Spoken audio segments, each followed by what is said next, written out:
Hi again, boys and girls. It is time for you to take your science test, chapter 4.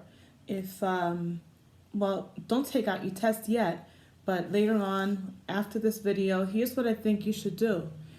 Watch this video, go ahead on to Quizlet, go over the flashcards I made for you there, and then take your test, okay? Let's just review a couple of things. A community is where all living things are in one area. So it's not just one type. So a community is where you have your trees, your bushes, you have your ducks and swans. That's a community. A population is the number of one particular type of living thing. For example, I have a river in my backyard, and in the river yesterday I saw 3 swans. So the population of swans is 3. Now, I don't know how many fish they are, but the number of fish in that river is different than the number of swans because there's 2 separate types of living things. Okay, just want to make sure you understand that. All living things grow and develop. For example, what we talked about in class was yourself.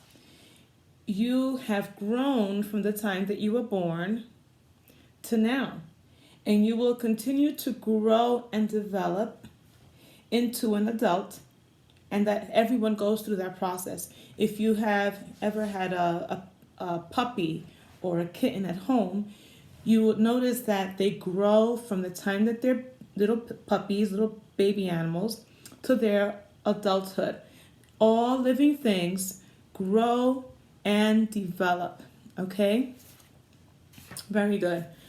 Another thing that I wanted to talk to you about is food chains. All food chains begin with the sun. The sun is a producer, gives energy to plants. Plants are also producers. Why are they producers? Because they make their own food through the process of photosynthesis. Good job.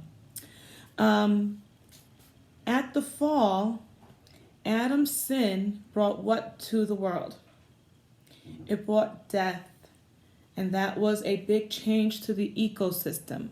God did not intend for animals and people to die, but because of Adam's sin, that is what happened. An environment are all living things, that's all non-living things, all non-living things that surround a living thing.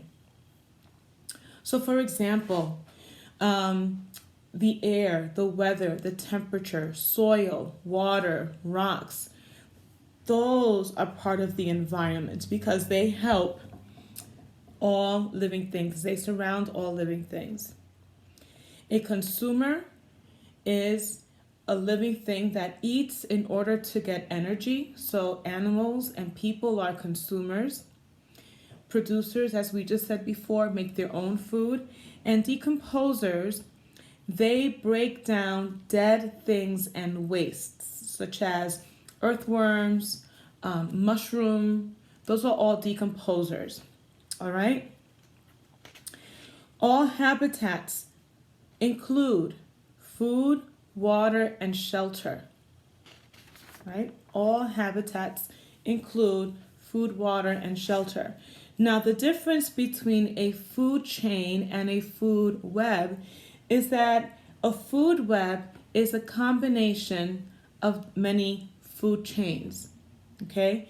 So, for example, let's say you have an owl. The owl, he gets his energy from a mouse. He gets his energy from perhaps a raccoon or a snake. Okay? So would a fox. The fox gets his energy from plants, from the grasshopper. It gets its energy from smaller animals. All right? So It's the arrows, and also the arrows in a food chain and a food web show you the movement of energy. Okay? Two things that can cause an ecosystem to change are what? People and the environment. So the weather is part of the environment. It may cause an ecosystem to change.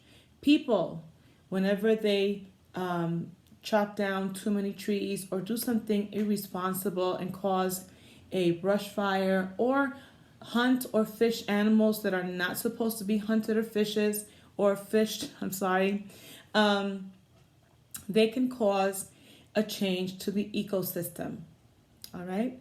And for you're right about it, don't forget to include the changes that may happen when the pine beetles affect the pine trees. Okay? All right, good luck. Don't forget, go over your flashcards on Quizlet and then take your test. Okay, bye-bye.